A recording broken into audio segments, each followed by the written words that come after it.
রাহেলা খাতুন আবারও মুখ ভেঙচি কেটে চুপ হয়ে যান। অভিক আরাফাতের সাথে বসে আড্ডা দিচ্ছিল। অনেক রাত হয়ে যাওয়ায় আরাফাত বলে, ডিনারের টাইম তো হয়ে যাচ্ছে, বাইরের খাবার আমার ঠিক হজম হয় না। চল তোদের বাসায় গিয়ে ডিনারটা করে নি। আম্মু আব্বু ওরা বাসায় নেই। কোথায় গেছেন আঙ্কেল আন্টি? আমাদের এলাকায় একটা মেয়ের বিয়ে আজ, ওরা ওখানেই অ্যাটেন্ড করতে গেছে। তাহলে চল আমরা ওখানে যাই। আমার ইচ্ছে নেই। কেন? আচ্ছা তোর কি লজ্জা নেই আরাফাত? তুই বিনা দাওয়াতে একটা বিয়ের বাড়িতে যেতে যাচ্ছিস? আমি তো এমনি বলছিলাম, বাদ দে এসব। চল তাহলে কোনো রেস্টুরেন্টেই ডিনারটা করে নি। অভিকের হঠাৎ কি যেন মনে হলো, সে বলে উঠল, আচ্ছা চল, আমরা বিয়ের বাড়ি থেকেই ঘুরে আসি। তোর কি ক্ষণে ক্ষণে মুড চেঞ্জ হয়? একটু আগেই বললি যাবি না, আর এখন যাওয়ার জন্য কথা বলছিস। যাবি কি না বল, না হলে আমি একাই চলে যাচ্ছি। বলে অভিক হাঁটতে শুরু করলো। হাঁটতে হাঁটতে নিজের বাইক গিয়ে বসলো। আরাফাতও গেল তার পেছন পেছন, বসে পড়লো অভিকের পেছনে। অতঃপর আরাফাত বাইক স্টার্ট দিল। এদিকে সুনীতিকে নিয়ে আসা হলো বিয়ের আসরে। তার পরনে লাল রঙের বেনারসি, গা ভর্তি গহনা। সুনীতিকে দেখে সবার চোখ জুড়িয়ে গেল। এদিকে রাহেলা খাতুন আফসোস করতে লাগলেন। তার কত ইচ্ছে ছিল সুনীতিকে নিজের ছেলে বউ করবেন, কিন্তু ভাগ্যে আছে অন্য কিছু, অথবা ভাগ্যে যা আছে তা এর থেকে চমৎকার কিছু। সুনীতিকে এনে সাজিদের পাশে বসানো হয়। এখন শুধু কাজীর আসার অপেক্ষা। কাজী একটু জ্যামে আটকে পড়েছিল, তার জন্য আসতে একটু দেরি হচ্ছিল। এদিকে সাজিদ ব্যস্ত হয়ে পড়ছিল। তার মনে ভয় জাগে যে সাগর যেন না চলে আসে। এর মধ্যে সে সালমা খন্দকারকেও সবটা জানিয়ে দিয়েছে। প্রথমে তো জানাতে চায়নি, কিন্তু পরবর্তীতে জোরাজুরি করায় বলে দিয়েছে। এরপর তাকে সালমা খন্দকার উদ্বিগ্ন।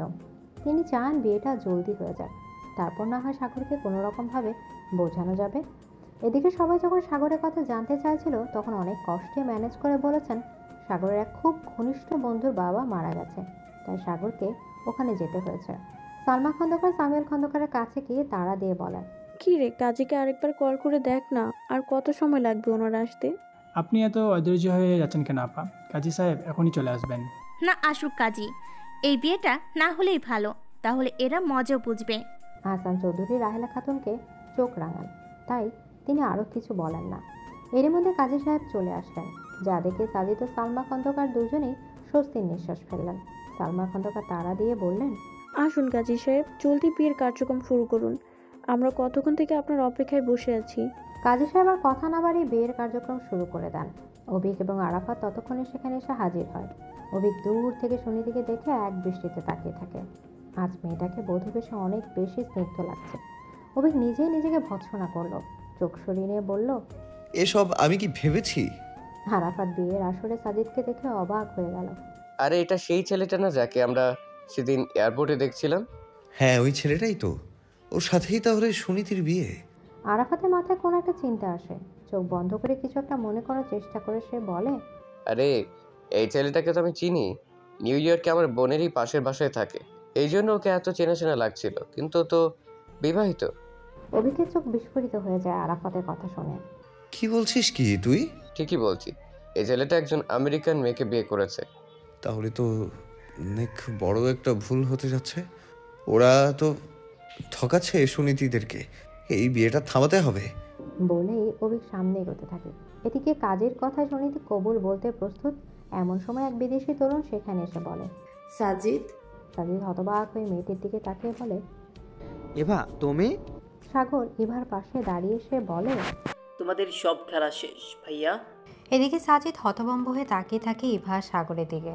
সালমা খন্দকারের অবস্থাও একই রকম। এদিকে বাকি সবাই বিষয় নিয়ে তাকিয়ে পরিস্থিতি বোঝার চেষ্টা করছে। ইভা এগিয়ে এসে সাজিদকে ঠাস করে একটা থাপ্পড় মারে। ফুপিয়ে ফুপিয়ে কাঁদতে কাঁদতে বলে, তুমি কেন আমার সাথে এমন করলে সাজিদ? আমি তোমাকে ভালোবেসে নিজের পরিবারকে ছেড়ে দিয়েছি, আর তুমি? সাজিদ ইভার দিকে অসহায় দৃষ্টিতে তাকিয়ে থাকে। এদিকে সুনীতি বুঝতে পারেনি বিদেশি মেয়েটার এমন আচরণের কারণ। সামিউল খন্দকার এগিয়ে এসে বলেন, এসব হচ্ছেটা কি? আমি আপনাকে সব বলছি মামা। বলে সে ঘৃণাভরা দৃষ্টিতে নিজের মায়ের দিকে তাকিয়ে বলে, তোমার থেকে অন্তত আমার এমনটা আশা ছিল না আম্মু। তুমি শুধুমাত্র নিজের স্বার্থের জন্য নিজের ভাইকে এইভাবে ঠকালে। নিজের একমাত্র ভাই নিজের জীবন নষ্ট করতে দুবার ভাবলে না? কি হয়েছে সবটা আমায় স্পষ্ট করে বলো। সাগর নিজের মামার দিকে চোখ ফিরিয়ে বলে, সবটা তোমায় বলছি মামা। অতঃপর ইভার দিকে ইশারা করে বলে, ইনি হলেন একজন আমেরিকান তরুণী। ওনার আরও একটা পরিচয় আছে। উনি হলেন আমার শ্রদ্ধেয় বড় ভাই সাজিদের বিয়ে করা বউ এবং তার হবু সন্তানের পিতা। সাগরে কথা শুনে সকলে যেন আকাশ থেকে পড়ে। সুনীতি চোখ বেয়ে নোনা জল পড়তে থাকে। সাজিদ ইভার দিকে তাকাতে এসে চোখ ফিরিয়ে নেয়। সাজিদ বিড়বিড় করে বলে ওঠে, সাগর কি সত্যি বলেছে এবা? ইভা কোনো উত্তর দেয় না। এদিকে সালমা খন্দকার তবুও হার মানার পাত্রী নন। তিনি সবার উদ্দেশ্যে বলতে থাকেন, এই সব মিথ্যা। সাগর, তুই নিজের ভাইকে সহ্য করতে পারিস না, সেজন্য এমন নাটক করবি? আম্মু, এত কিছুর পরেও তুমি কিভাবে এমন মিথ্যাচার করছো? সাজিদ, তুই বল না, দেখ না সাগর কেমন নাটক করছে। সাজিদ ইভার দিকে তাকায়। ইভা তার দিকে ফিরেও তাকাচ্ছে না। ইভার গর্ভে তার সন্তান বেড়ে উঠছে। এসব ভেবে সে আর চুপ থাকতে পারল না। নিজের মায়ের উপর চেঁচিয়ে বলল, বাস মা, বাস। ইতিমধ্যে তুমি আমাকে দিয়ে যথেষ্ট অন্যায় করিয়েছ। এবার এসব নাটক বন্ধ করো। সাগর যা বলছে তা একদম সত্যি। এবার আমার স্ত্রী। সাজিদ, আমার আর তোমার 30 লাখ টাকার দরকার নেই। আমাকে শুধু আমার স্ত্রীকে নিয়ে সুখে থাকতে দাও। সালমা খন্দকার এবার সামিউল খন্দকারের দিকে তাকান। তিনি চোখ নামিয়ে আছেন। সালমা খন্দকার তার কাছে গিয়ে বলে, ভাই, ভাই তুই। তিনি আরও কিছু বলতে যাবেন, তার আগে নয়না খন্দকার এগিয়ে এসে ঠাস করে থাপ্পড় বসিয়ে দেন সালমা খন্দকারের গালে। উপস্থিত সকলেই হতবিহ্বল। সালমা খন্দকার মোটেও এটা আশা করেনি যে নয়না তাকে সবসময় নিজের বড় বোনের মতো সম্মান দিয়েছে, সে কিনা আজ সবার সামনে তাকে এভাবে থাপ্পড় দিল। তিনি থতমত খেয়ে বললেন, তুই আমায় মারলি নয়না? হ্যাঁ, মেরেছি, বেশ করেছি। আপনার ভাই তো আপনাকে সম্মান করে, তাই নিজের কলিজা ছিঁড়ে গেলেও আপনার উপর একটু উঁচু গলায় কথা বলতে পারবে, তাই তার হয়ে আমাকে থাপ্পড়টা মারতে হলো। কিন্তু আপনি যা করেছেন তার জন্য এই থাপ্পড়টা যথেষ্ট নয়। আমার তো ইচ্ছা করছে জুতা খুলে আপনাকে মারতে। নয়না, চুপ, একদম চুপ। এখনই আমার বাড়ি থেকে বেরিয়ে যান, বেয়াদব মহিলা। আপনার সাহস কি করে হলো আমার আদরের মেয়ের সাথে এমন করার? আপনাকে আমি পুলিশে দেব। সুনীতির বাবা, তুমি এখনই পুলিশ ডাকো। এদের পুরো পরিবারকে আমি জেলের ভাত খাওয়াবো। এদের সাহস কি করে হয় আমার মেয়ের সাথে এমন করার? সামিউল খন্দকার এগিয়ে এসে নিজের স্ত্রীকে সামলাতে সামলাতে বললেন, তুমি শান্ত হও নয়না, শান্ত হও। কি করে আমি শান্ত হব সুনীতির বাবা? আমি ছোটবেলা থেকে বুকে আগলে আমার মেয়েকে মানুষ করেছি। কোনো দিন ওকে বিন্দু মাত্র কষ্ট পেতে দেইনি। আর আজ দেখুন আমার মেয়ের চোখ দিয়ে কিভাবে নদীর স্রোতের মতো পানি পড়ছে। এটা যে আমি সহ্য করতে পারছি না সুনীতির বাবা। আপনি এদের সবাইকে ঘাট ধাক্কা দিয়ে বের করে দিন, তা না হলে এদের সবাইকে আমি আজ মেরেই ফেলবো। বলে তিনি রান্নাঘরের দিকে এগিয়ে গেলেন। রান্নাঘর থেকে বটি এনে ছুটে যেতেই লাগলেন সালমা খন্দকারের দিকে। সুনীতি এটা দেখে এগিয়ে এসে নিজের মাকে জড়িয়ে ধরে বলল, কি করছোটা কি তুমি মা? আমি ঠিক আছি, তুমি দয়া করে শান্ত হও। কি করে শান্ত হব মামুনি? এই মহিলার এত বড় সাহস যে আমার মেয়ের সাথে এমন জঘন্য কাজ করতে চায়। নিজের বিবাহিত ছেলের সাথে আমার মেয়ের বিয়ে দিতে চায়। সত্যটা লুকিয়ে একে তো আমি। সালমা খন্দকার সামিউল খন্দকারের কাছে গিয়ে বলে, দেখেছিস তোর বউয়ের কত বড় স্পর্ধা, আমাকে বটি নিয়ে মারতে এসেছে। সামিউল খন্দকার একটা তীব্র গর্জন দিয়ে বলল, ব্যাস, অনেক সহ্য করেছি আর না। আপনি আপনার ছেলেকে নিয়ে ভালো ভালো এখান থেকে বের হয়, নাহলে আমি সিকিউরিটি গার্ড থেকে ঘাট ধাক্কা দিয়ে আপনাকে বের করে দেবো। সালমা খন্দকার সামিউলের এই রূপ দেখে হতবাক হয়ে যায়। যে ভাই কোনোদিন তার সাথে উঁচু গলায় কথা বলেনি, আজ এভাবে বলছে। সালমা খন্দকার বুঝলেন এখানে থাকা মানে বিপদ বাড়ানো। তাই তিনি দ্রুত বেরিয়ে গেলেন। তিনি বেরোনোর পর সাজিদ সুনীতির সামনে গিয়ে বলল, আমি দুঃখিত, কিন্তু সে নিজের কথা সম্পূর্ণ করার আগে সুনীতি ঠাস ঠাস করে 4-5টা থাপ্পড় দিয়ে বলল, দূর হন আমার সামনে থেকে। এত তেজ দেখাচ্ছ কেন? আমি তো ক্ষমা চাইতে এসেছিলাম। আর তুমি যে কত ভালো মেয়ে সেটাও আমার জানা আছে। সেদিন তো ভার্সিটিতে একটা ছেলের সাথে। সাজিদ নিজের কথা শেষ করতে পারল না। তার আগে অভিক এগিয়ে এসে সাজিদকে কিল ঘুষিয়ে মারতে লাগলো। রাহেলা খাতুন এতক্ষণ ধরে এসব দেখে মজা নিচ্ছিলেন আর ভাবছিলেন বেশ হয়েছে, ওনারা তার ছেলেকে প্রত্যাখ্যান করে দেওয়া উচিত, শিক্ষা পেয়েছে। কিন্তু অভিক হঠাৎ এভাবে এসবের মধ্যে জড়িয়ে যাওয়ার কারণে তিনি বললেন, অভিক, তুমি ওকে মারছো কেন? তোমাকে এসবের মধ্যে জড়াতে হবে না, তুমি চলে আসো। কিন্তু কে শুনে কার কথা? অভিক সাজিদকে মারতে মারতে বলে, মেয়েদের কিভাবে সম্মান করতে হয় জানো না? একেই তো অন্যায় করেছো, তার উপর এভাবে বলছো? সাগর এগিয়ে এসে নিজের ভাইকে ছড়িয়ে নিয়ে বলে, দয়া করে আমার ভাইয়াকে আর মারবেন না, ওরও কিছু বাধ্যবাধকতা ছিল। সুনীতি সব দেখে কেঁদেই চলেছে। অভিক ভীষণ রেগে গিয়ে বলে, এই মেয়ে এমন কাঁদছো কেন? একদম কাঁদবে না। You have to be strong. এর মতো ডাফারের জন্য কেন কাঁদবে তুমি? সুনীতি নিজের চোখের জল মোছে সাগর সামিয়াল খন্দকার ও নয়না খন্দকারের দিকে এগিয়ে যায়। করজোর করে বলে, আমার ভাইয়া মায়ের কাজের জন্য আমি লজ্জিত, পারলে ক্ষমা করে দিয়েন। তুমি কেন ক্ষমা চাচ্ছ? আজ তোমার জন্য আমার মেয়ে এত বড় বিপদ থেকে রক্ষা পেল। কিন্তু তোমার মা ও ভাইকে বলে দিও তাদের সাথে আমরা আর কোনো সম্পর্ক রাখতে চাই না। তারা যেন আর কখনো আমাদের সাথে যোগাযোগ করার চেষ্টা না করে। তবে তোমার জন্য আমাদের দরজা সবসময় খোলা থাকবে। সাগর নতমুখে বেরিয়ে যায়। ইভাও বেরিয়ে যেতে নেয়। এমন সময় সাজিদ তার হাত ধরে অনুনয় করে বলে, আমাকে ক্ষমা করে দাও Eva. No way, I can't live without you anymore. I want divorce. Sagar নতজানু হয়ে বসে পড়ে, কিন্তু ইভা তবুও তাকে ইগনোর করে চলে যায়। সাগর জানে ইভা কতটা জেদি। তার পরিবার সাজিদকে মেনে নেয়নি, এজন্য এক বাক্যে এতদিনের সম্পর্ক ত্যাগ করে চলে এসেছিল। সেখান থেকে ছেড়ে যাওয়া অস্বাভাবিক না। সাজিদের সব রাগ জমা হলো নিজের মায়ের জন্য, তার জন্যই আজ এতটুকু কিছু ঘটে গেল। এদিকে সুনীতি উদাস মনে নিজের ঘরে বসে আছে। তার পরনে এখনও বিয়ের পোশাক। নয়না খন্দকার সুনীতির কক্ষে প্রবেশ করেন। তার সাথে অহনাও এসেছে। নয়না খন্দকার সুনীতির কাছে গিয়ে তার গা থেকে গহনা খুলতে খুলতে বলেন, তোমাকে আর এগুলো পরে থাকতে হবে না মামুনি, এখন খোলো এসব। আর কতক্ষণ এভাবে শোক পালন করবে? সুনীতি নয়না খন্দকারকে জড়িয়ে ধরে কান্না করতে করতে বলে, আমার সাথে কেন এমন হলো মা? আমি তো কারো কোনো ক্ষতি করিনি। তাহলে সাজিদ ভাই আর ফুপু মিলে কেন ঠকালো আমায়? সবাই আমার কত বদনাম করলো। আমার কিচ্ছু ভালো লাগছে না। শুক্রিয়া আদায় কর যে বিয়ের আগে সবকিছু প্রকাশ পেয়েছে। না হলে যদি একবার বিয়েটা হয়ে যেত তাহলে এখনকার থেকে আরো 1000 গুণ বেশি অপমান আর মানসিক ট্রমার মধ্যে দিয়ে যেতে হতো। আমি সেই কষ্টটা বুঝি, কারণ আমি আমার মাকে সেই কষ্টের মধ্যে দিয়ে যেতে দেখেছি। কথাটা বলতে অহনা চোখ দিয়ে জল পড়তে শুরু করে। সুনীতি অহনার দিকে লক্ষ্য করে। অহনার জীবনের ব্যাপারে সে জানে। অহনা যখন মাত্র 5 বছর ছিল তখন তার বাবা আরেকজন মহিলাকে বিয়ে করে অহনার মাকে ডিভোর্স দেন। এরপর অহনার মা ছোট্ট অহনাকে নিয়ে নিজের বাপের বাড়িতে যান। সেখানেও নানা জঘন্য কথা শুনতে হয়। এসব খোটা শুনে অহনা বড় হয়েছে, তাই এখন সে আর সমাজকে অতটা পরোয়া করে না। সুনীতিকেও সে এখন ওই ব্যাপারে বোঝাতে চাইছে। সুনীতি নিজের চোখের জল মুছে অহনার চোখের জল মুছিয়ে দিয়ে বলে, এই সমাজের খ্যাতায় আগুন। আমরা না খেয়ে থাকলে কেউ একবেলা খাবার দিতে আসে না, কিন্তু কথা শোনাতে ওস্তাদ। তুই ঠিকই বলিস অহনা, আমি আর এখন থেকে এই সমাজের মানুষের কথায় পাত্তা দেব না।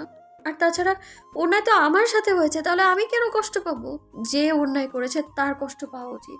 নয়না খন্দকার নিশ্চিত হয়ে বলেন, তোমার কথা শুনে আমার ভীষণ ভালো লাগছে মামুনি, এভাবেই সবসময় স্ট্রং থাকো। ইভা বিধ্বস্ত অবস্থায় রাস্তায় দাঁড়িয়ে আছে।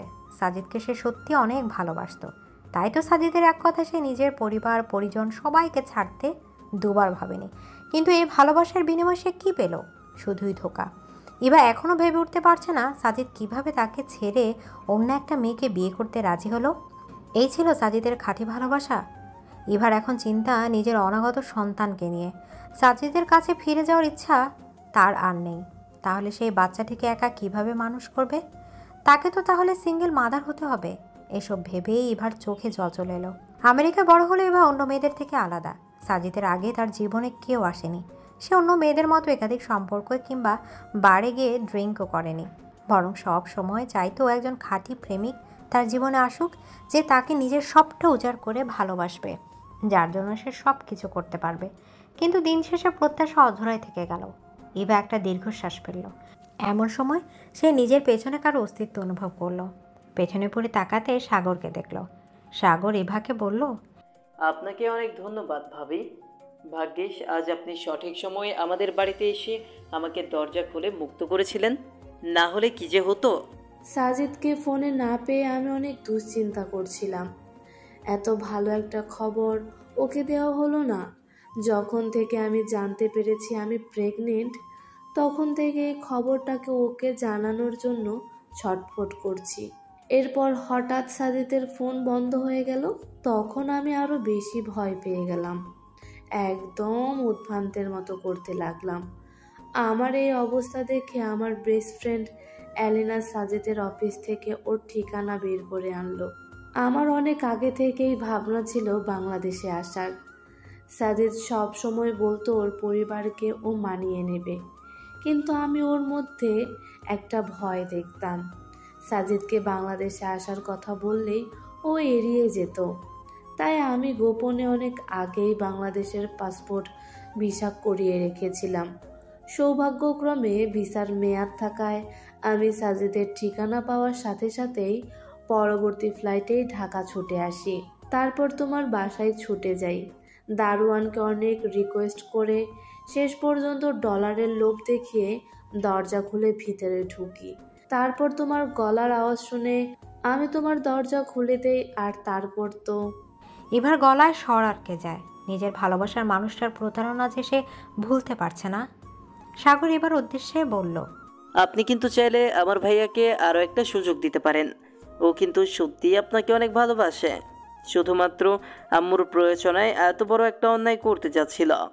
ও আমার ভালোবাসার মূল্য দেয়নি, তাই আমিও আর ওর কাছে ফিরবো না। এবার একথার পরে সাগর আর কিছু বলার মতো খুঁজে পায় না। দূরে দাঁড়িয়ে থাকা সাজিদের দিকে তাকায়।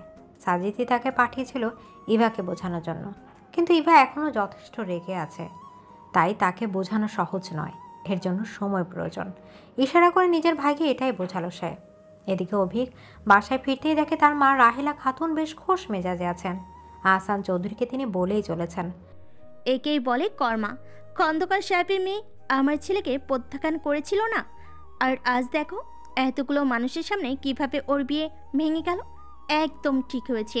রাহেলা খাতুন আরও কিছু বলতে যাবেন, এমন সময় অভিককে দেখে কথা বদলে বলেন, কিন্তু অভিক, তুমি কিন্তু তখন ওই ছেলেটার গায়ে হাত তুলে একদম ঠিক কাজ করনি। কি দরকার ছিল অন্যের ঝামেলা নিজের কাঁধে টেনে নেওয়ার? অন্যায় দেখলে আমি চুপ থাকতে পারি না মা, এটা তো তুমি জানোই। তোমার ভাষায় এটাই আমার বদভ্যাস। রাহেলা খাতুন আর কিছু বললেন না, কারণ তিনি জানেন অভিকে আর কিছু বুঝিয়ে লাভ নেই। এর মধ্যে অভিক নিজের ঘরে গিয়ে কাপড় চোপড় গোছাতে গোছাতে বলে, কালকে আমি সেনাবাহিনী ক্যাম্পে ফিরে যাচ্ছি। আচ্ছা, তাহলে তুমি সব গোছগাছ করে নাও। আমার কত ইচ্ছা ছিল এবার অভিক ক্যাম্পে ফেরার আগেই ওর বিয়েটা করিয়ে দেব। আমার সেই ইচ্ছে অপূর্ণই থাকতে পারে। উফ, তুমিও না। আচ্ছা, এমন তো হতে পারে তোমার ইচ্ছাটা কোনোভাবে পূরণ হয়ে গেল। কিভাবে হবে? আল্লাহ চাইলে সব সম্ভব।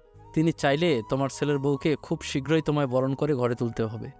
রাহেলা খাতুন আর এসব নিয়ে না ভেবে নিজের ঘরের দিকে পা বাড়ায়। এদিকে সুনীতি আজ সকাল সকাল ভার্সিটি যাওয়ার জন্য তৈরি হচ্ছে। সুনীতিকে তৈরি হতে দেখে নয়না খন্দকার বললেন, আজ ভার্সিটি না গেলে নয়, কাল এত কিছু হয়ে গেল আর আজ।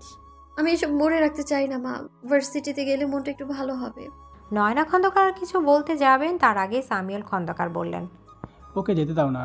আমার মেয়ে এতটা সহজে ভেঙে পড়ার মেয়ে নয়। ও কোনো অন্যায় করেনি যে ঘরে মুখ লুকিয়ে বসে থাকবে।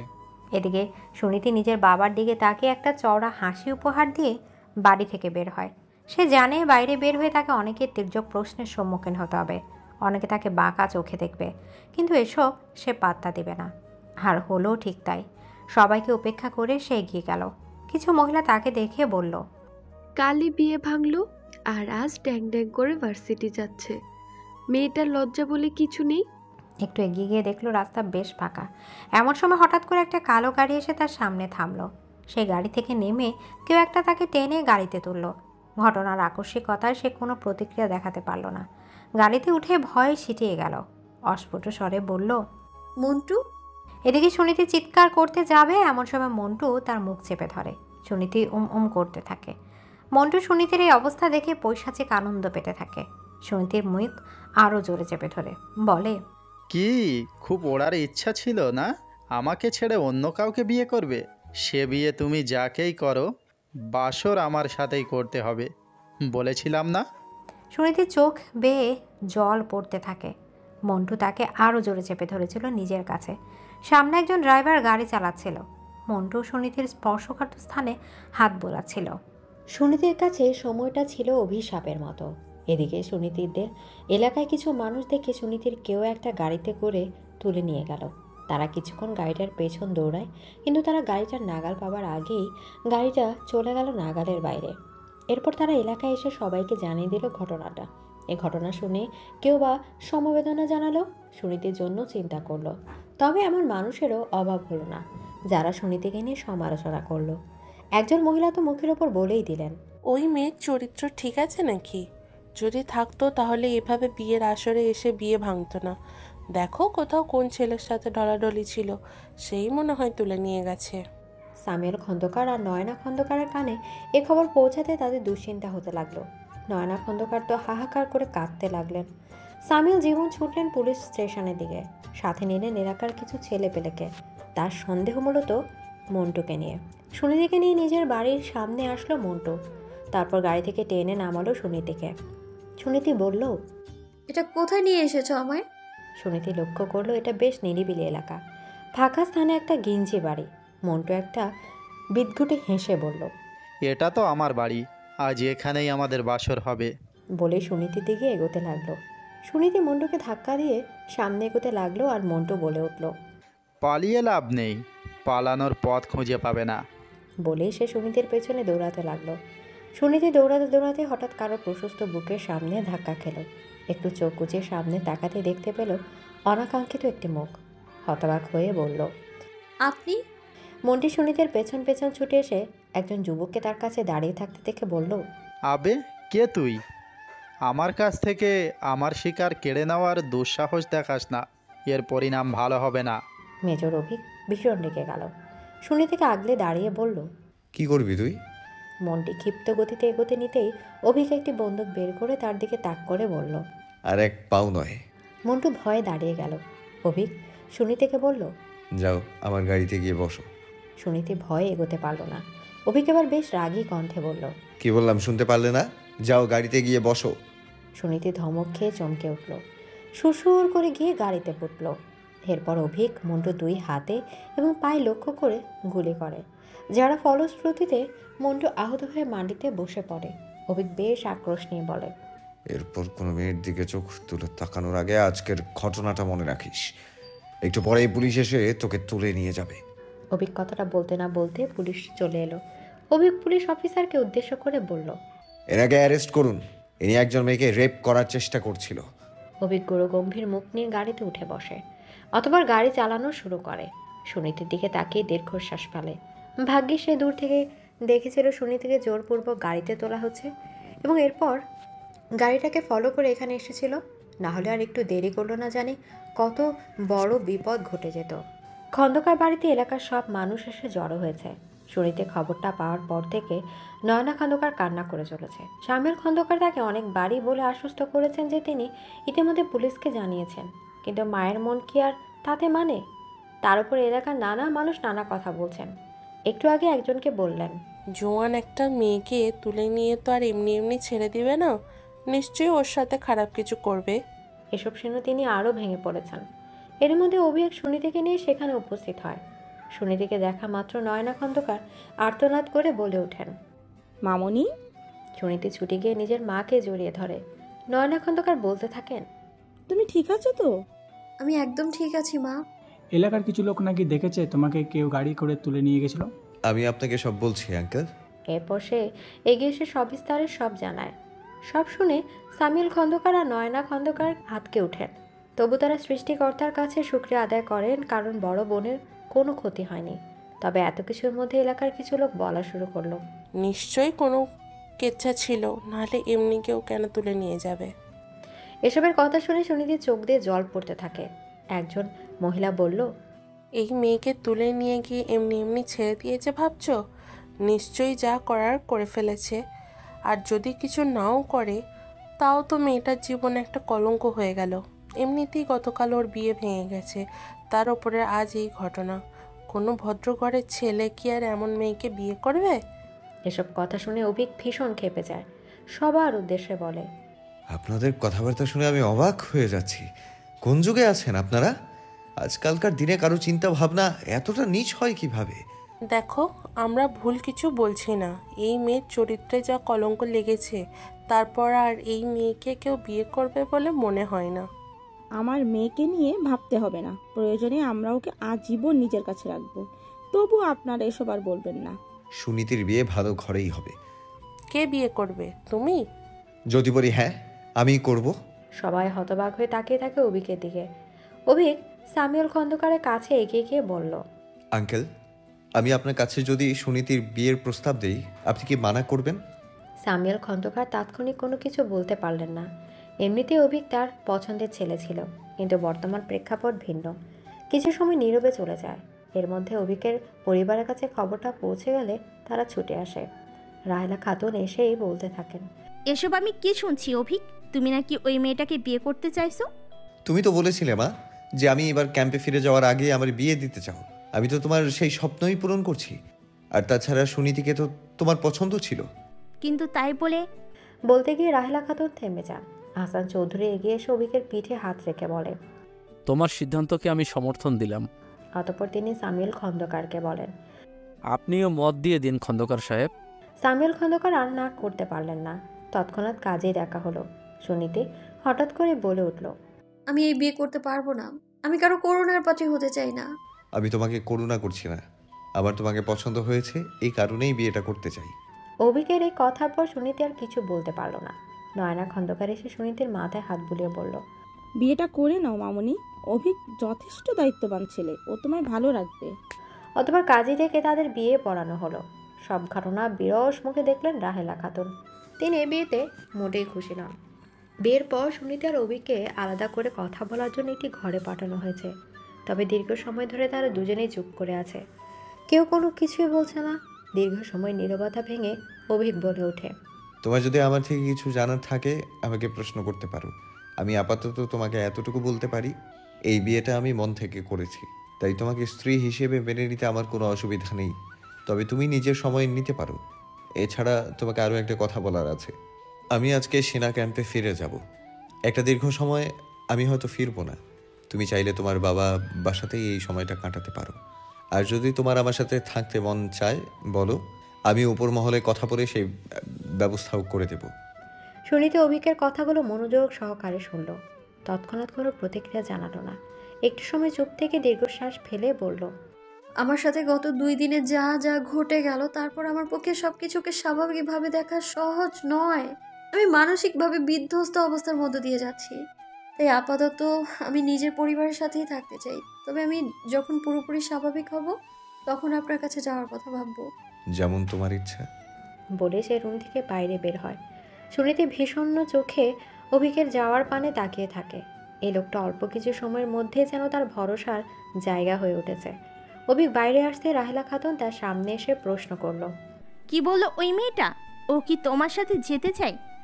ওর মানসিক অবস্থা বর্তমানে ভালো না, সেই কারণে ও আপাতত নিজের পরিবারের সাথে সময় কাটাতে চায়। রাহেলা খাতুন এমনিতেই বিয়েটা নিয়ে খুব একটা খুশি ছিলেন না। তার উপরে এর কথা শুনে তিনি কপট রাগ দেখে বলেন, এ আবার কেমন কথা? বিয়ের পর ও কেন নিজের বাবার বাড়িতে থাকবে? তোমার সাথে না যাক, অন্তত আমাদের সাথে আমাদের বাড়িতে তো থাকতে পারে। আহসান চৌধুরী রাহেলা খাতুনের কথা শুনে বেশ বিরক্তি প্রকাশ করে বলেন, আহ রাহেলা, তুমি তো দেখলেই মেয়েটা কতটা ভেঙে পড়েছে, তারপরও কিভাবে এমন কথা বলছো? তুমি তো সবসময় আমার দোষটাই দেখো। আচ্ছা, আমরা কি ওর খেয়াল রাখতে পারতাম না? এমনিতেই হুট করে এভাবে বিয়েটা হয়ে গেল, কোনো আত্মীয় স্বজনকে জানানোর সময় পেলাম না। তার উপর এখন যদি বিয়ের পরও বাবার বাসায় থাকে, তাহলে তো লোকে নানান কথা বলবে। এসব নিয়ে ভেবো না, অভিককে তো আজ রাতেই ফিরতে হবে। এরপর যখন ও আবার ফিরবে তখন না হয় আত্মীয় স্বজন দেখে ধুমধাম করে ওদের বিয়েটা দিয়ে দেব। ব্যাস, তাহলেই তো সব ঝামেলা মিটে যায়। ততদিন না হয় ও নিজের বাবার বাসাতেই থাকুক। ঠিক আছে, তোমাদের বাবা ছেলে যা ভালো মনে হয় করো। আমার মতামতের কোনো গুরুত্ব আছে নাকি তোমাদের কাছে? আহসান চৌধুরী আর কিছু বলবেন তার পূর্বে সামিউল খন্দকার এগিয়ে এসে বললেন, আপনারা চাইলে সুনীতিকে এখন নিজেদের বাসায় নিয়ে যেতে পারেন। ওর ওপর তো এখন আপনাদেরই অধিকার বেশি। এখানে প্রশ্নটা অধিকারের নয় খন্দকার সাহেব। সুনীতির সাথে এই কদিন যা মেন্টাল ট্রমা গেল, এখন ওর পাশে আপনাদের থাকাটা দরকার। তাছাড়া অভিক তো 3 মাসের মধ্যে আবার বাসায় ফিরবে। ততদিনে সুনীতিমাও স্বাভাবিক হবে, তারপর না হয় এসব ব্যাপারে ভাবা যাবে। আহসান চৌধুরীর কথা শুনে তার দিকে কৃতজ্ঞতার দৃষ্টিতে তাকিয়ে থাকেন সামিউল খন্দকার, যেন তার বুকের উপর থেকে অনেক বড় একটা বোঝা নেমে গেল। অভিককে আজ তার ক্যাম্পে ফিরে যেতে হবে, যেটা মূলত সিলেটে। সে এখন যাওয়ারই প্রস্তুতি নিচ্ছে। রাহেলা খাতুন প্রতিবারের মতো আজও ঘরের দরজা বন্ধ করে কান্নায় ব্যস্ত হয়ে পড়েছেন। এই জন্য নিত্য নৈমিত্তিক ঘটনা। প্রতিবার যখন অভিক ক্যাম্পে ফিরে যায় তার মা এমনই করে। তিনি তো অভিকে সেনাবাহিনীর চাকরি করাটাই পছন্দ করেন না। তার কথা ছিল অভিকের বাবার তো সম্পত্তির অধিকার নেই, একমাত্র ছেলে হিসেবে সেই সব কিছুর উত্তরাধিকার তো অভিকে, তাই তার আলাদা করে সেনাবাহিনীর চাকরি কেন করতে হবে? কিন্তু অভিকে ছোটবেলা থেকে ইচ্ছা ছিল সেনাবাহিনীতে যোগ দেবার, তাই তো সে নিজের জেদে অটল রেখে সেনাবাহিনীতে যোগ দিয়েছে। অভিক নিজের সব প্রয়োজনীয় জিনিসপত্র গুছিয়ে নিয়ে বাইরে এসে দেখতে পায় আহসান চৌধুরী দাঁড়িয়ে আছেন তার রুমের দরজার কাছেই। অভিক বাইরে বেরিয়ে এসে নিজের বাবার সামনে দাঁড়ায়। আহসান চৌধুরী আবেগকে নিয়ন্ত্রণ করতে না পেরে অভিককে জড়িয়ে ধরেন। তার চোখ দিয়ে হয়তো অস্ত্র গড়িয়ে পড়ছে না, কিন্তু এই মুহূর্তে তার হৃদয় যেন রক্তক্ষরণ হচ্ছে। তিনিও মন থেকে চাননি তার একমাত্র ছেলে তো এত দূরে গিয়ে কাজ করুক, কিন্তু তিনি নিজের ছেলের ইচ্ছাকে প্রাধান্য দিয়েছেন, তাই তো নিজের স্ত্রীকে বুঝিয়ে ছেলেকে আর্মির জব করতে পাঠিয়েছেন। অভিক আহসান চৌধুরীকে উদ্দেশ্য করে বলে, ভালো থেকো বাবা, নিজের আর মায়ের যত্ন নিও। তুমি নিজের যত্ন নিও। আর হ্যাঁ, এখন কিন্তু তুমি আর একা নও, তোমার স্ত্রীও রয়েছে। জানি তোমাদের কাজে কতটা ব্যস্ত সময় পার করতে হয়, কিন্তু তবুও যথাসাধ্য চেষ্টা করবে নিজের স্ত্রীর খোঁজ খবর নেয়ার। শুধুমাত্র কালেমা পরে বিয়ে করলেই কিন্তু হয় না, বিয়ের পর সমস্ত দায় দায়িত্বও সঠিকভাবে পালন করতে হয়। জি আচ্ছা বাবা, আমি সব দিক খেয়াল রাখবো। গুড, এখন যাও, বেরিয়ে পড়ো, তোমার যাওয়ার সময় তো হয়ে যাচ্ছে। বলেই তিনি অভিককে ছেড়ে দেন। অভিক বাড়ি থেকে বের হতে যাবে, এমন সময় সামিউল খন্দকার সুনীতিকে সাথে নিয়ে সেখানে চলে আসেন। সুনীতি এবং অভিক মুখোমুখি হয়ে পড়ায় হঠাৎ করে তাদের চোখাচোখি হয়। সুনীতি লজ্জায় নিজের চোখ নামিয়ে নেয়। সামিউল খন্দকার মৃদু হেসে বলেন, শুনলাম তুমি এখনই ফিরে যাচ্ছ, তাই আমি আর সুনীতি মিলে তোমার সাথে দেখা করতে এলাম। জি আঙ্কেল, আমি এখন ফিরতে হবে। একথা বলে সে সুনীতির দিকে তাকিয়ে বলে, নিজের খেয়াল রেখো। তোমার নাম্বারটা আমি নিয়ে রেখেছি, সময় পেলে কল দিয়ে খোঁজ খবর নেব। আমি তোমাকে স্ট্রং দেখতে চাই, কারো কথা একদম ভেঙে পড়বে না। আর হ্যাঁ, নিজের পাশাপাশি নিজের মা বাবারও খেয়াল রেখো, তোমাকে নিয়ে তারা অনেক দুশ্চিন্তায় থাকে। আজকের কথাগুলো শুনে সুনীতি হা করে তার দিকে তাকিয়ে থাকে আর ভাবতে থাকে একটা লোক কতটা দায়িত্বশীল হতে পারে। অথচ এই লোকটাকে ভুল বুঝে সুনীতি তার বিয়ের প্রস্তাব ফিরিয়ে দিয়েছিল। এসব ভাবতে ভাবতে তার নিজের উপর রাগ হয়। আসলে সে হীরা এবং কাচের মধ্যে পার্থক্য বুঝতেই পারেনি, না হলে সে আর অভিকের পথে হীরাকে ফেলে সাজিদকে পছন্দ করত। এসব ভেবেই একটা দীর্ঘশ্বাস ফেলে সুনীতি বলে, আপনিও নিজের খেয়াল রাখবেন, আবার দেখা হবে। সুনীতি কথায় অভিক একটা অমায়িক হাসি দেয়। সুনীতিও হালকা হাসে। অতঃপর অভিক বলে, আমি তাহলে এখন বের হচ্ছি। বলেই সে বাড়ি থেকে বের হয়। এখান থেকে সে বিমানবন্দরে যাবে, তারপর সেখান থেকে ফ্লাইটে করে সিলেট। সুনীতি অভিকের যাওয়ার পানে তাকিয়ে একটা দীর্ঘশ্বাস ফেলে। আজ থেকে তার বিরাট অপেক্ষার পালা শুরু হলো। এদিকে অভিক ক্যাম্পে যাওয়ার পর 2 মাস অতিবাহিত হয়েছে, আর মাত্র 1 মাসের অপেক্ষা তার ফেরার। অথচ সামান্য সময় যেন অনেক বেশি মনে হচ্ছে সুনীতির কাছে। সে তার চাতক পাখির মতো অপেক্ষা আছে লোকটার। সুনীতি কখনো ভাবতে পারেনি যে লোকটাকে একসময় চরম অপছন্দের ছিল, সে হঠাৎ করে এতটা কাছের হয়ে যাবে।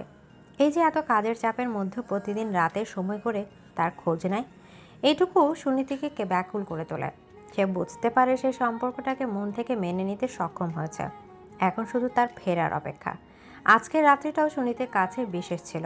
সে চাতক পাখির মতো অভিকের একটি ফোনের অপেক্ষায় বসেছিল, কিন্তু আজ তার অপেক্ষার প্রহর যেন শেষ হতে চাইছে না। সুনীতি বারবার ঘড়ির দিকে তাকায়। রাত 1টা বাজতে চলল। অভিক তো প্রতিদিন রাত 12টার পরই ফোন দেয়, অতঃপর সংক্ষিপ্ত বাক্য বিনিময় শেষে কল রেখে দেয়। কিন্তু আজ সেই সময় পেরিয়ে গেল, অভিকের কল আসছে না। সুনীতি অস্থির হতে থাকে। অভিক তাকে বলেছে নিজ থেকে যেন কখনো ফোন না দেয়, কারণ তাকে অনেক মিশনে ব্যস্ত থাকতে হয়। এজন্য সুনীতি চেয়েও ফোন করতে পারছে না।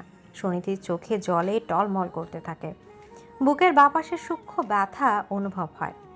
এভাবেই একসময় সে ঘুমের রাজ্যে তলিয়ে যায়। ঘুম থেকে উঠে সুনীতি নিজেকে আবিষ্কার করে চেয়ারে অবস্থায়। কাল এভাবেই ঘুমিয়ে পড়েছিল সে। গতকাল রাতে অভিক ফোন দেয়নি, ব্যাপারটা ভাবতে বৃতৃষ্ণায় তার মনটা বিষিয়ে যায়। একটা চাপা দীর্ঘশ্বাস বেরিয়ে আসে মন থেকে। সুনীতি ফ্রেশ হয়ে নিচে চলে যায় ব্রেকফাস্ট করতে। নয়না খন্দকার সুনীতিকে দেখে বলেন, তোমার চোখ এত ফোলা ফোলা লাগছে কেন মামনি? কাল রাতে কি ভালো ঘুম হয়নি? না না, সেরকম কিছু না। আমাকে একটু জলদি খেতে দেবে প্লিজ? তুমি বসো, আমি খেতে দিচ্ছি। আজ সকালে বেশি কিছু করতে পারিনি, তোমার বাবার অফিসে কিসের যেন তাড়া ছিল, তাই কোনো রকমের জ্যাম পাউরুটি দিয়ে দিয়েছি। আচ্ছা, অসুবিধা নেই, ওটাই দাও। নয়না খন্দকার সুনীতিকে খাবার বেড়ে দেন। সুনীতি বিষণ্ণ মনে খাবার খেতে থাকে। হঠাৎ করে পেছন থেকে কেউ তার চোখ হাত দিয়ে ঢেকে দেয়। সুনীতি মলিন স্বরে বলে, আমার এসব ভালো লাগছে না অহনা। অহনা নয়না চোখ থেকে হাত সরিয়ে বলে, চিনে ফেললি? আমি তো এসেছিলাম তোর খোঁজ নিতে। কয়দিন থেকে কেন জানি ভার্সিটিতে যাচ্ছিস না, সামনে তো এক্সাম। আমার ভালো লাগছে না কিছু। কি হয়েছে আমায় বলবি? সুনীতি একবার আশেপাশে তাকায়। নয়না খন্দকার তাকে খেতে দিয়ে রান্নাঘরে চলে গেছেন। তিনি এখন রান্না করতে ব্যস্ত, তাই একটা স্বস্তির নিঃশ্বাস ফেলে বলেন, মেজর অভিক প্রতিদিন রাত 12টার পর ফোন দিয়ে আমায় খোঁজ নেন। এই 2 মাসে কোনোদিনও এর বিচ্যুতি ঘটেনি, কিন্তু গতকাল রাতে উনি আমায় ফোন করেননি। ও, তাহলে এই ব্যাপার। এটা নিয়ে তো মন খারাপ করার কি আছে? উনি ফোন দেয়নি তো কি হচ্ছে? তুই তো নিজে থেকেই ওনাকে ফোন দিতে পারিস। না না, এমনটা করা যাবে না, উনি আমায় বারণ করেছেন। আরে রাখ তোর বারণ, মানছি উনি ব্যস্ত মানুষ, তাই বলে কি আমার পেয়ারি বান্ধবীর কষ্ট বুঝবে না? তুই এক্ষুনি ওনাকে কল কর। সুনীতি কাঁপা কাঁপা হাতে নাম্বারটা ডায়াল করে, কিন্তু তবু তার ভীষণ ভয় লাগছিল। এমনিতে লোকটাকে ছোটবেলা থেকেই সে ভীষণ ভয় পায়, তাই সহসা কথা বলার সাহস হলো না। অহনা ব্যাপারটা বুঝতে পেরে সুনীতির হাত থেকে ফোনটা নিয়ে বলল, দাঁড়া, আমি আগে ওনার সাথে কথা বলছি। আরাফাতকে কিছুদিন আগেই সিলেটে পাঠানো হয়েছে। এখানে এসে সে তো ভীষণ খুশি, কারণ এখানে তার প্রিয় বন্ধু অভিক আছে। যে আরাফাত রুমে শুয়েছিল। অভিক গতকাল থেকে একটা আর্জেন্ট মিশনে ব্যস্ত। কাল বিকেলে হঠাৎ করেই তাকে একটু বাইরে যেতে হয় এবং এখনও অবধি সে ফেরেনি। তাই আরাফাত একাই উদাস সময় পার করছিল। এমন সময় হঠাৎ তাদের রুমে থাকা টেলিফোনটা বেজে ওঠে। আরাফাত উঠে টেলিফোনটা রিসিভ করে বলে, হ্যালো, আসসালামু আলাইকুম, কে বলছেন? বিপরীত দিক থেকে একটা সুমধুর কণ্ঠ ভেসে আসে। আমি আপনার শালি বলছি দুলা ভাই। কথাটা শুনে যেন আরাফাত আকাশ থেকে পড়ে। আমতা আমতা করে বলে, দুলাভাই মানে? কার দুলাভাই? কিসের দুলাভাই? কেন, আপনি কি ভুলে গেলেন যে আপনি বিবাহিত? আপনার স্ত্রী গত রাত থেকে আপনার ফোনের অপেক্ষায় চাতক পাখির মতো বসে আছে, আর আপনি তাকে অপেক্ষায় রেখে আছেন। আমার মনে হয় আপনার কোনো ভুল হচ্ছে। ভুল? আমার ভুল? আপনি শুধু আসুন একবার, তারপর আপনাকে দেখাবো আমার বান্ধবীকে দেওয়া প্রত্যেকটা কষ্টের পাই টু পাই হিসাব নিব। এই, কে আপনি? কি সব স্টুপিডের মতো কথা বলছেন? কি? আমি স্টুপিড? দেখছিস তোর জামাই আমাকে স্টুপিড বলছে। নিজের শালিকে কেউ এইভাবে বলে? এবার তুই ওর ক্লাস নে তো। বলে অহনা ফোনটা সুনীতির হাতে তুলে দেয়। সুনীতি ফোনটা হাতে নিয়ে বলে, হ্যালো মেজর অভিক, আপনি আর ওর কথা কিছু মনে করবেন না প্লিজ। আসলে আরাফাত এতক্ষণে ব্যাপারটা বুঝতে পারে। অভিক তাকে সুনীতির সাথে বিয়ের ব্যাপারটা সবটা অনেক আগে বলেছে, তাই সে মৃদু হেসে বলে, আসসালামু আলাইকুম ভাবি, আমি অভিক নই, আমি ওর বন্ধু আরাফাত। অভিক একটা গুরুত্বপূর্ণ মিশনে আছে। সুনীতি সবার রাগের দৃষ্টিতে অহনার দিকে তাকিয়ে আরাফাতের উদ্দেশ্যে বলে, দুঃখিত ভাইয়া, আমার বান্ধবী কিছু না বুঝিয়ে আপনাকে অনেক কিছু বলে ফেলেছে। আরে কোনো ব্যাপার না, আপনাকে সরি বলতে হবে না, শুধু আপনার বান্ধবীকে বলে দেবেন একটু মেলোড্রামা কমাতে। যেভাবে কথা বলছিল আমি তো ভেবেছিলাম যে। ফোন লাউড স্পিকারে দেওয়া ছিল, এই জন্য অহনা সবটাই শুনতে পায়। তেরে গিয়ে ফোনটা কেড়ে নিয়ে বলে, কি বললেন আপনি? আমি মেলোড্রামা করি? আর আপনি কি করেন? হ্যাঁ, মেয়েদের কিভাবে সম্মান দিতে হয় জানেন না? অসভ্য লোক কোথাকার। আপনি কিন্তু নিজের সীমা অতিক্রম করছেন। হ্যাঁ, বেশ করেছি। কি করবেন শুনি? মেয়েদের এত বার ভালো না। বার কি শুধু ছেলেরাই করতে পারে? মেয়েরা পারে না? আহ অহনা, কি হচ্ছে এটা? কি এমন বাচ্চাদের মতো ঝগড়া কেন করছিস? আমি বাচ্চাদের মতো ঝগড়া করছি? আর ও নিজে? অহনা নিজের কথা শেষ করতে পারল না, তার আগেই কেউ একজন রাশভারী কণ্ঠে বলল, কে ফোন দিয়েছে আরাফাত? আরাফাত পেছন ফিরে অভিককে দেখে স্বস্তির নিঃশ্বাস নিয়ে বলে, তোর শালি ফোন দিয়েছে। শালি মানে? তোর বউয়ের বান্ধবী, নে কথা বল। বলে সে অভিককে টেলিফোনটা ধরিয়ে দিয়ে বাইরে চলে যায়। অভিক হ্যালো বললে অহনা বলে, আসসালামু আলাইকুম ভাইয়া, নিন আপনার স্ত্রীর সাথে কথা বলুন। এটা বলে সে সুনীতির হাতে ফোনটা ধরিয়ে দিয়ে বাইরে চলে যায়। সুনীতি ফোনটা হাতে নেয়, কিন্তু কিছু বলতে পারে না। কিছুক্ষণ নীরবতার পর অভিক বলে, নিধি, জি বলুন। গতকাল রাতে নিশ্চয়ই আমার ফোন না পেয়ে চিন্তিত ছিলে। আসলে একটা গুরুত্বপূর্ণ মিশনে কাল বাইরে যেতে হয়েছিল, তাড়াহুড়োয় তোমাকে জানানো হয়নি। মন খারাপ করো না। না না, আমি মন খারাপ করিনি। তোমাকে একটা ভালো খবর দেওয়ার আছে। আগামী সপ্তাহেই আমি ফিরছি। সত্যি? সত্যি। এবার ফিরলে সমস্ত নিয়ম মেনে বিয়ে করে তোমায় ঘরে তুলব, প্রস্তুত থেকো। বলে অভিক ফোনটা রেখে দেয়। সুনীতির মুখে হাসির রেখা উদয় হয়। অভিক ফোন রেখে বলে, আমি শীঘ্রই আসছি নিজের ভালোবাসার রঙে তোমার মন রাখাতে। সুনীতি অভিকের ফেরার জন্য অপেক্ষার প্রহর গুনছে। আর 2-1 দিনের মধ্যেই অভিকের ফেরার কথা। সুনীতির যেন এই সামান্য সময়টুকুও আর তর সইছে না। সে বারংবার নিজের রুমে পায়চারি করে চলেছে। এরই মধ্যে সামিউল খন্দকার হঠাৎ তার রুমে এসে বলে, কিরে, সকাল থেকে তোকে এত উদ্গ্রীব লাগছে কেন? তোর কি কিছু হয়েছে? না, তেমন কিছু না। শোন, ভালো কথা, আজ অভিকের বাবার সাথে কথা হলো। অভিক তো 2-1 দিনের মধ্যেই ফিরছে। ওর কাজে আবার খুব বেশি দিনের ছুটি নেই, এসে 3 দিন পরে চলে যাবে। সেই জন্য উনি বলেছেন এর মধ্যে অনুষ্ঠান করে তোদের বিয়ের ব্যবস্থা করতে। এজন্যই তো কিছু কেনাকাটা করতে হবে।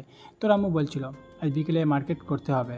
ঠিক আছে, ব্যাপার না, আমি তৈরি হয়ে থাকবো। সুনীতি বিকেল নাগাদ তৈরি হতে শুরু করলো শপিং করতে যাওয়ার জন্য। একটার পর একটা সালোয়ার কামিজ বের করছে, কিন্তু একটাও তার পছন্দ হচ্ছিল না। শেষে বিরক্ত হয়ে বিছানায় বসে পড়ল। এমন সময় নয়না খন্দকার তার রুমে এসে তাকে এভাবে বিছানায় বসে থাকতে দেখে বলল, কি হয়েছে মামুনি, তোমাকে এমন লাগছে কেন? সুনীতি খানিক অস্বস্তি প্রকাশ করে বলল, এখানে এত ড্রেস, কিন্তু একটাও আমার পছন্দ হচ্ছে না। বুঝতে পারছি না কোনটা পরে যাব।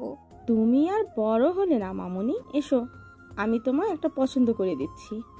বলেই নয়না খন্দকার এক সাদার উপর লাল নকশা করা খুব সুন্দর একটা সালোয়ার কামিজ পছন্দ করে দিলেন এবং বললেন, এটা পরে দেখো মামুনি, তোমার অনেক সুন্দর লাগবে। এই জন্যেই তোমায় এত ভালো লাগে মা, তুমি আমার পছন্দটা আমার থেকেও বেশি বোঝো। এবার তুমি নিজের পছন্দ নিজেই বুঝতে শেখো মামুনি, সবসময় তো আর এভাবে আমাকে পাশে পাবে না। নয়না খন্দকারের এই কথা শুনে সুনীতি তাকে শক্ত করে জড়িয়ে ধরে বলে, এমন কথা বলিও না মা। পাগল মেয়ে, তোমার এখন বিয়ে হয়ে গেছে। আজ হোক বা কাল তোমাকে তো আমাদের ছেড়ে যেতেই হবে। তখন নিজের খেয়াল নিজেকেই রাখতে হবে। তোমাকে ছাড়া আমি কোথাও যাব না মা, আমি যেখানেই যাব তোমাকে সাথে নিয়ে যাব। নয়না খন্দকার মেয়ের এসব পাগলামি দেখে বলেন, কারো মা বাবা কিন্তু আজীবন থাকে না মা। আচ্ছা ঠিক আছে, এখন চটজলদি তৈরি হয়ে নাও, আমাদের তো যেতে হবে নাকি? শপিং মলে এসে নিজের পছন্দ মতো কেনাকাটা করতে লাগলো সুনীতি। হঠাৎ তার চোখ আটকে গেল একটা সুন্দর নীল বেনারসিতে।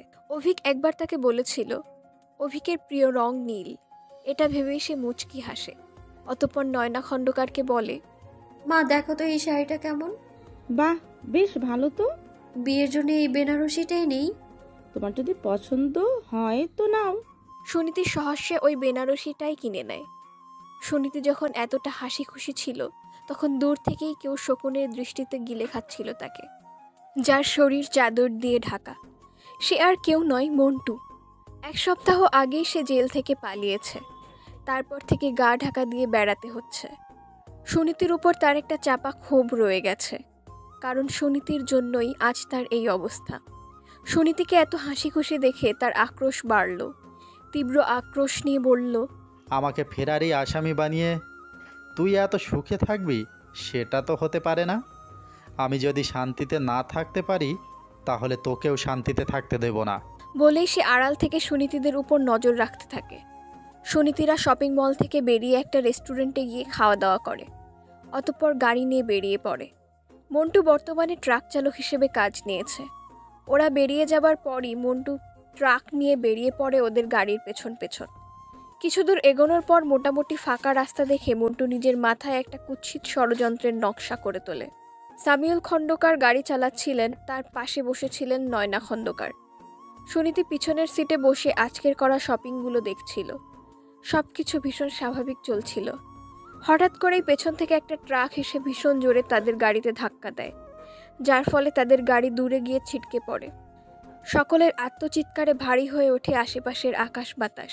তুলনামূলক জনশূন্য স্থান হওয়ায় লোকের সাহায্য করতে ছুটে আসতে দেরি হয়ে যায়, যার মধ্যেই ঘটে যায় অনেক বড় অঘটন। সুনীতি পিটপিট করে চোখ মেলে তাকায়। তার মাথায় অসহ্য যন্ত্রণা হচ্ছে, মুখে অক্সিজেন মাস্ক।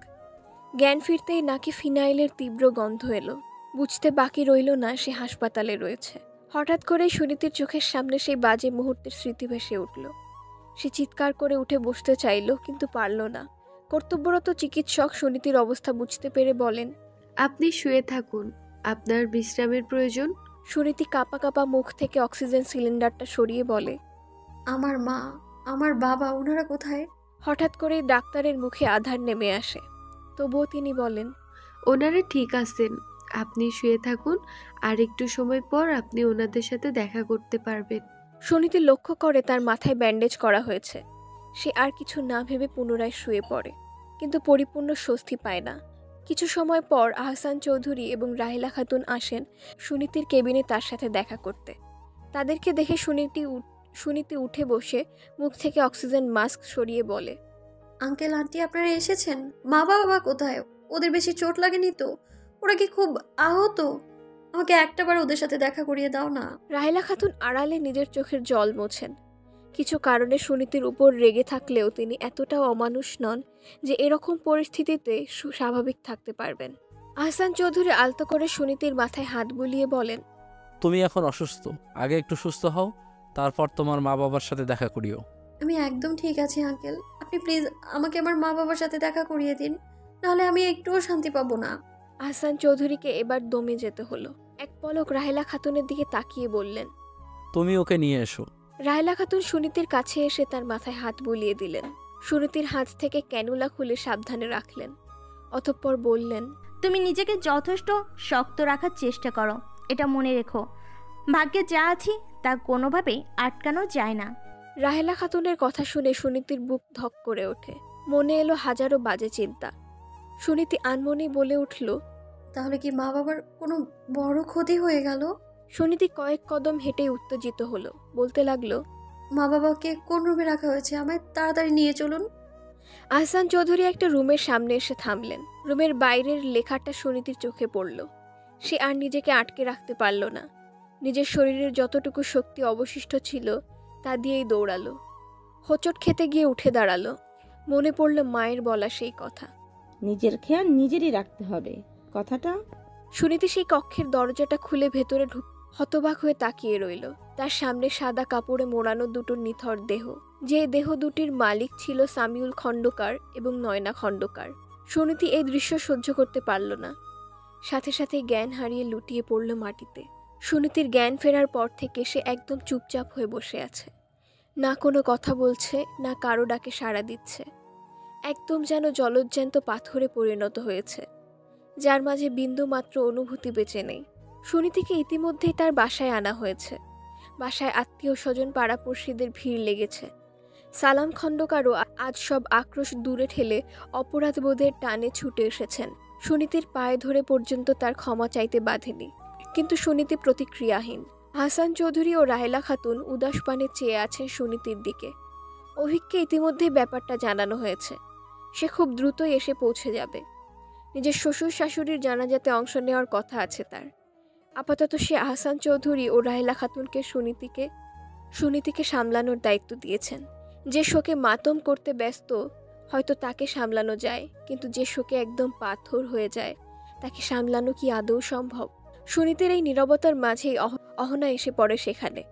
এসেই সুনীতিকে জড়িয়ে ধরে হাউমাউ করে কাঁদতে থাকেন। সুনীতির মা বাবা কখনো আহনাকে পর করেনি, সবসময় নিজের মেয়ের মতোই দেখেছেন। তাই তো তাদের মৃত্যু অহনাকে আজ এত ব্যথিত করছে। তার উপর রয়েছে নিজের প্রিয় বান্ধবীর চিন্তা।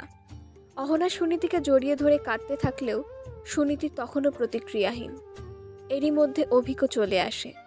অভিক ফিরে এসেই হন্তদন্ত হয়ে সবার আগে সুনীতির মুখোমুখি এসে দাঁড়ায়। সে ভেবেছিল সুনীতি হয়তোবা তাকে দেখে নিজের সব আবেগ নিংড়ে কেঁদে ফেলবে, কিন্তু এমনটা হলো না। সুনীতির ভাবগতির কোনো পরিবর্তন এলো না। অভিক সুনীতির কাঁধে হাত দিয়ে ঝাঁকাতে বলে, হ্যাঁ নীতি, তাকাও আমার দিকে। আমি তোমাকে স্ট্রং হতে বলেছিলাম, ইমোশনলেস হতে বলিনি। You have to cry. তোমার বাবা মা আর নেই, তাদের শেষ বিদায়ের সময় এতটা নির্জীব থেকো না। হ্যাঁ নীতি, লিসেন টু মি। তুমি বুঝতে পারছো আমার কথা? You have to cry. Suniti এতক্ষণ একটু নড়ে চড়ে বসলো, কিন্তু কাঁদল না। দীর্ঘ সময় নীরবতা ভেঙে শুধু এতটুকুই বলল, মা বাবা আমার কেন ছেড়ে চলে গেল? আমি কি এতটাই পচা মেয়ে হয়ে গিয়েছিলাম? আমি তো ওদের সব কথা শুনে চলার চেষ্টা করি, কোনো দুষ্টুমি তো করি না আমি। তাহলে কেন ওরা আমায় একা রেখে চলে গেল? কেন? সুনীতির এমন শিশুসুলভ আচরণ দেখে অভিক আর নিজেকে আটকে রাখতে পারল না। সুনীতিকে শক্ত করে নিজের বুকের সাথে জড়িয়ে নিয়ে বলল, তুমি একা নও নীতি, আমি আছি তোমার পাশে। জীবনের শেষ মুহূর্ত পর্যন্ত আমি তোমার পাশে থাকবো। কাউকে আমার পাশে থাকতে হবে না, আমার কাউকে চাই না, কাউকে না। বলেই ফোপাতে লাগলো। অভিক আলতো করে সুনীতির মাথায় হাত বোলাতে লাগলো, কিন্তু সুনীতি ক্ষেপে গিয়ে তাকে ধাক্কা দিয়ে দূরে সরিয়ে দিয়ে বলে, দূরে থাকুন আমার কাছ থেকে, আমি চাই না কারো সাহায্য, আমি একা, সম্পূর্ণ একা। তুমি একা নও, আমরা সবাই তোমার পাশে আছি। দেখো এখানে কত মানুষ। সব নাটক, সব। এই পৃথিবীতে কেউ কারো আপন হয় না, সবাই শুধু ছেড়ে চলে যেতে আসে। আপনিও আমায় ছেড়ে চলে যাবেন, তাই না? আপনিও পচা। আপনাদের কাউকে আমার লাগবে না, যান আপনি আমার সামনে থেকে যান। সুনীতির এমন উদ্ভট আচরণ সবাইকে নাড়া দিয়ে যায়। সবার মনে ঘুরপাক খেতে থাকে অদ্ভুত সব চিন্তা। তাহলে কি মা বাবাকে হারানোর শোকে মেয়েটা পাগল হয়ে গেল? সামিউল খন্দকার ও নয়না খন্দকারকে তাদের পারিবারিক কবরস্থানে দাফন করে পুনরায় বাড়িতে ফিরে এসেছে সবাই। অভিক বাড়িতে ফিরেই সুনীতির খোঁজ করতে শুরু করে দিয়েছে। আহসান চৌধুরী সোফায় মাথা নিচু করে বসে আছে। অভিক চিন্তিত হয়ে তার কাছে গিয়ে জিজ্ঞেস করলো, নীতি কোথায় বাবা? তোমার মায়ের রুমে। অভিক দ্রুত সেদিকে যেতে নিতেই আহসান চৌধুরী বলে ওঠেন, শোনো। হ্যাঁ বলো। মেয়েটার যত্ন নিও, ওর এখন তোমাকেই সব থেকে বেশি প্রয়োজন। মা বাবাকে হারানোর পর এখন তুমি ওর সব থেকে কাছের জন। অভিক মাথা নাড়িয়ে সামনের দিকে পা বাড়ায়। রাহেলা খাতুন মুখের সামনে ভাত ধরে বলেন, গতকাল থেকে তুমি কিছু না খেয়ে আছো, এভাবে থাকলে তো তুমি অসুস্থ হয়ে যাবে, এইটুকু খেয়ে নাও। সুনীতি হঠাৎ করেই মায়া ভরা চোখে রাহেলা খাতুনের দিকে তাকায়। তার চোখে জল টলমল করছে। আবেগকে নিয়ন্ত্রণ করতে না পেরে বলে ওঠে, আমার মাও না ঠিক এইভাবে আমায় খাইয়ে দিত। যখন আমি খেতে চাইতাম না, তখন আমায় নানা রকম গল্প বলে বলে খাওয়াতো। তুমি গল্প শুনবে? আমি অনেক ভালো গল্প জানি। না থাক, জানেন আপনার শরীর থেকেও আমি মা মা গন্ধ পাচ্ছি। আমি কি আপনার কোলে একটু মাথা রেখে শুতে পারি আন্টি? তাহলে আমার মনে হবে আমি আমার মায়ের কোলে শুয়ে আছি। রাহেলা খাতুন নিজের চোখের জল আটকে রাখতে পারলেন না। এটা ঠিক, সুনীতির উপর পূর্ববর্তী ঘটনার জন্য তার রাগ ছিল। এজন্য সুনীতির সাথে অভিকের বিয়েটাও তিনি মন থেকে মানতে পারেননি। কিন্তু বর্তমান পরিস্থিতিতে মেয়েটা তার মন গলিয়ে দিতে সক্ষম হয়েছে। তিনি শাড়ির আঁচল দিয়ে চোখের জল মুছে বলেন, অবশ্যই পারো। সুনীতি রাহেলা খাতুনের কোলে মাথা রেখে শুয়ে পড়ল। রাহেলা খাতুন সুনীতির মাথায় হাত বুলিয়ে দিতে লাগলো। সুনীতি কিছুক্ষণ চোখ বন্ধ করে নিশ্চুপ রইল। তারপর হঠাৎই ডুকরে কেঁদে উঠল। ও মা, ও বাবা বলে।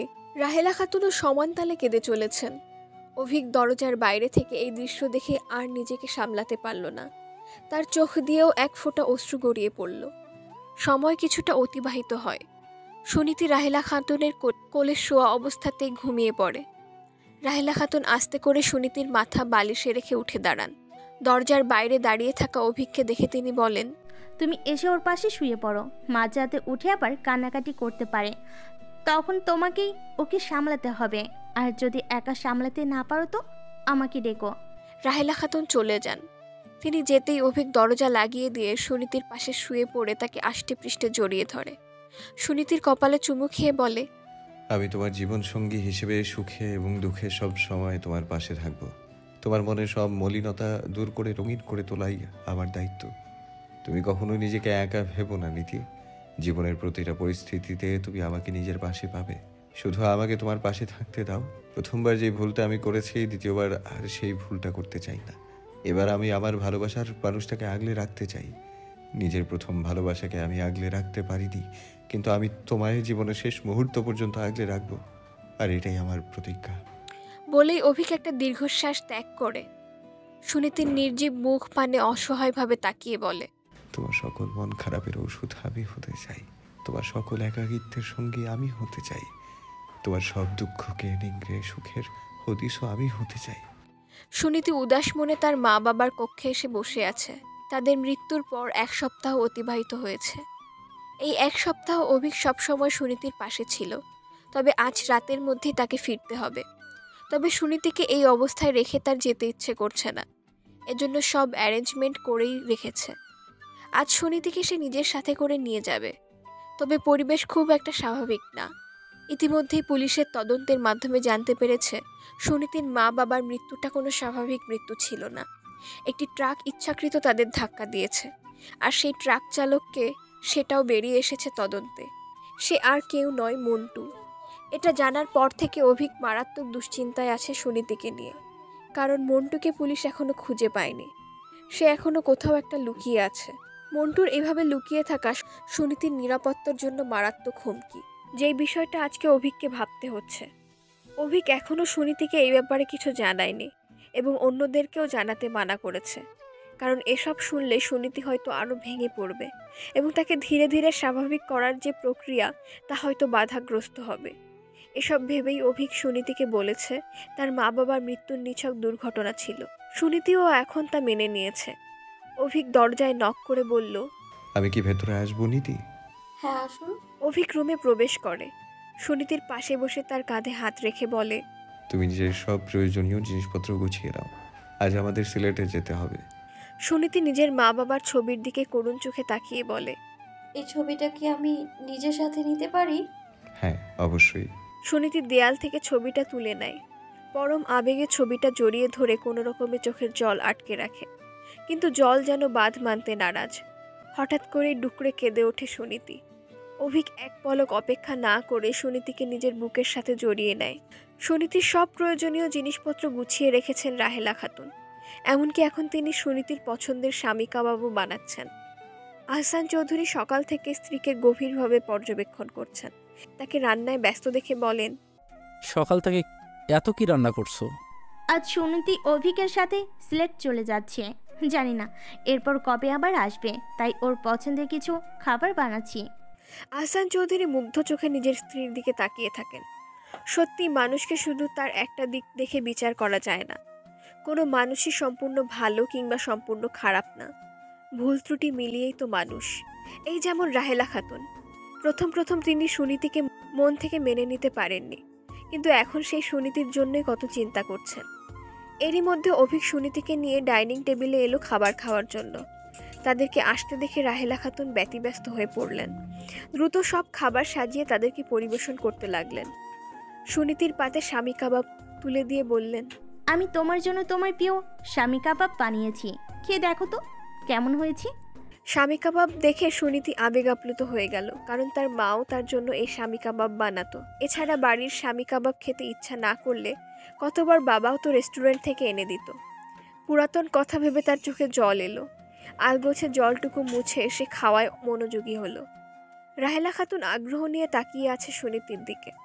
সুনীতিকে খেতে দেখে তিনি বলেন, কেমন হয়েছে খেতে? অনেক ভালো হয়েছে মা। কথাটা বলে সুনীতির মন বিষণ্ণতায় ছেয়ে গেল। সে বিষণ্ণ সুরে বলে, আসলে আমি ভুল করে আবার কি? আমি কি তোমার মা নই? আমি যখন অভিকের মা, তার মানে আমি তোমারও মা। আর আমি তোমার বাবা। নিজের শ্বশুর শাশুড়ির মাঝে যেন বাবা মায়ের ছায়া দেখতে পেল সুনীতি। এত কষ্টের মাঝেও অনুভূত হলো সুখের অনুভূতি। অভিক এবং সুনীতির যাওয়ার সময় ঘনিয়ে এলো। অহনা আজ এসেছে সুনীতির সাথে দেখা করার জন্য। আজকের পর না জানি সুনীতি কত দূর চলে যাবে, এরপর আর কবে তাদের দেখা হবে। দুই বান্ধবী অনেকক্ষণ ধরে একে অপরকে জড়িয়ে ধরে কাঁদল। অতঃপর কিছুটা শান্ত হলো। রাহেলা খাতুন সুনীতির মাথায় হাত বুলিয়ে বললেন, সাবধানে থেকো আর মানসিকভাবে একটু স্ট্রং হবার চেষ্টা করো। বাস্তবতাকে তো আমাদের মেনে নিতেই হবে। জানি এটা সহজ নাই, কিন্তু আমাদের চেষ্টা তো করতে হবে। সুনীতি মাথা নাড়ায়। আহসান চৌধুরীও তাকে কিছু অনুপ্রেরণার বাণী শোনান। রাহেলা খাতুন অভিককে বলেন, নিজেরা সুনীতির যত্ন নিও, এটাই আমাদের প্রত্যাশা। অভিক সম্মতি জানায়। অতঃপর সুনীতিকে সাথে নিয়ে বেরিয়ে পড়ে। ঢাকা বিমানবন্দর থেকে ফ্লাইটে করে সিলেটে পৌঁছে যায় অভিক ও সুনীতি। অতঃপর একটা গাড়িতে করে রওনা দেয় তাদের গন্তব্যে। অভিক সুনীতিকে রাখার জন্য উপর মহলে যোগাযোগ করেছিল। তাদের জন্য একটা কোয়ার্টারের ব্যবস্থা করা হয়েছে ক্যাম্পের ঠিক পাশেই। সুনীতি এই প্রথমবার সিলেটে পা রাখল। তার জন্ম এবং বেড়ে ওঠা সবই পুরান ঢাকায়। এর বাইরে কয়েকবার গাজীপুরে মামা বাড়িতে গেছে। একমাত্র মেয়ে হয় মা বাবা সবসময় অনেক আগলে রাখত, যার কারণে এর বাইরে কোথাও যাওয়া হয়নি। সিলেটের অপরূপ সৌন্দর্য এত কষ্টের মাঝে সুনীতির মনে কিঞ্চিত আনন্দের সঞ্চার করে। চা বাগানের পাশ দিয়ে যাওয়ার সময় সেই আনন্দ যেন আরও বেড়ে যায়। এতদিন সুনীতি চা বাগানের ব্যাপারে শুধু বইয়েই পড়েছে আর ফোনে দেখেছে, তবে আজ চাক্ষুষ এই নৈসর্গিক দৃশ্য দেখে সে আপ্লুত। দীর্ঘ সময়ের যাত্রার শেষে অবশেষে তারা নিজেদের গন্তব্যে পৌঁছে যায়। তাদের পৌঁছাতে পৌঁছাতে অবশ্য বেশ রাত হয়ে যায়। সুনীতি ও অভিক গাড়ি থেকে নামে। কয়েকজন লেফটেন্যান্ট এগিয়ে এসে মেজর অভিককে সেলুট জানায়। সুনীতি অভিকের সাথে সাথে হেঁটে যেতে থাকে। কোয়ার্টারে ঢুকে সুনীতি দেখে বেশ সুন্দর করে সবকিছু সাজানো। জায়গার কিছুটা সংকলন হলেও ডেকোরেশনটা ভালো, যা যে কারোরই চোখ ধাঁধিয়ে দেবে। অভিক সুনীতিকে জিজ্ঞেস করে, পছন্দ হয়েছে তো? সুনীতি হ্যাঁ সূচক মাথা নাড়ায়। অভিক একটা স্বস্তির নিঃশ্বাস নেয়। এরই মধ্যে তাদের সব জিনিসপত্র ভেতরে এনে রেখে লেফটেন্যান্টরা অভিকের থেকে অনুমতি নিয়ে চলে যায়। অভিক সুনীতিকে বলে, আজ থেকে এখানেই আমাদের ছোট্ট সংসারের ভিত্তিপ্রস্তর স্থাপিত হলো। জানি না তোমায় কতটা সুখে রাখতে পারবো, তবে নিজের সর্বোচ্চ দিয়ে চেষ্টা করব তোমায় ভালো রাখার। সুনীতি অভিকের দিকে তাকিয়ে মৃদু হেসে বলে, আপনার উপস্থিতিই আমার ভালো থাকার একমাত্র কারণ। আমার আর বেশি কিছুর প্রয়োজন নেই। সব হারিয়ে নিঃস্ব আমি। এখন শুধু আপনিই একমাত্র সম্বল। আপনি শুধু নিজেকে ভালো রাখবেন, তাহলেই আমি ভালো থাকবো। সুনীতির এমন আবেগঘন কথা শুনে অভিকও আবেগী হয়ে পড়ে। সুনীতিকে কাছে টেনে নিয়ে শক্ত করে তাকে জড়িয়ে ধরে। সুনীতির ঘাড়ে হালকা করে চুমু খেয়ে বলে, আমি তোমায় কথা দিচ্ছি, নিজেকে ভালো রাখবো, তোমার জন্য হলেও নিজেকে ভালো রাখবো। বলেই অভিক সুনীতির মাঝে ডুবে যেতে থাকে। সুনীতিও অভিকের স্পর্শ ভালো লাগছিল, তাই সে সাড়া দেয়। এতে অভিক ভরসা পায়। সে সুনীতিকে নিজের আরও কাছে নিয়ে আসে। ধীরে ধীরে তারা হারিয়ে যায় ভালোবাসার অতুল গহীনে। এই রাত সাক্ষী হয় তাদের পবিত্র বন্ধনের।